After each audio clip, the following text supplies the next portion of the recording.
दोस्तों, नमस्ते प्रणाम। हमारे चैनल कमलेश निषाद में आप सभी दोस्तों का स्वागत है। दोस्तों, तो आप सब कैसे हैं? आशा करते हैं आप सब अच्छे होंगे, स्वस्थ होंगे, मस्त होंगे और अपने कामों में व्यस्त होंगे।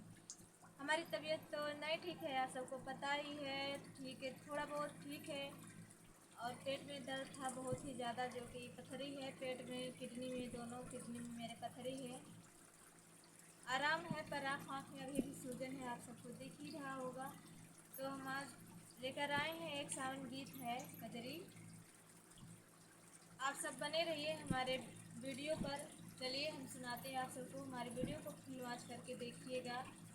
हाथ जोड़ के विनती है आप सबसे, सपोर्ट कीजिए, फुल सपोर्ट कीजिए ताकि सबका मुंह बंद हो जाए। सब ऐसी ऐसी बातें बोल रहे हैं।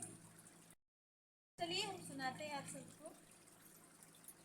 पिया हो लागल सावन महीनवा, चला चली शिव के नगरियाना।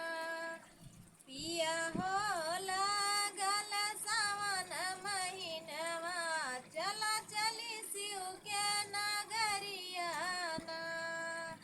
चला चली काशी नगरियाना, चला चली काशी नगरियाना। पिया हो लागल सावन महीनवा, चला चली काशी नगरियाना। गंगा जल भरी शिव के द्वारे, मांगे मनौती हाथ पसारे। बोले बम के लगे जय करियाना।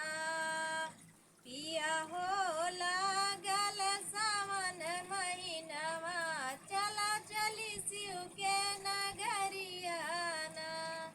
पिया हो लागल सावन महीनवा, चला चली शिव के नगरियाना।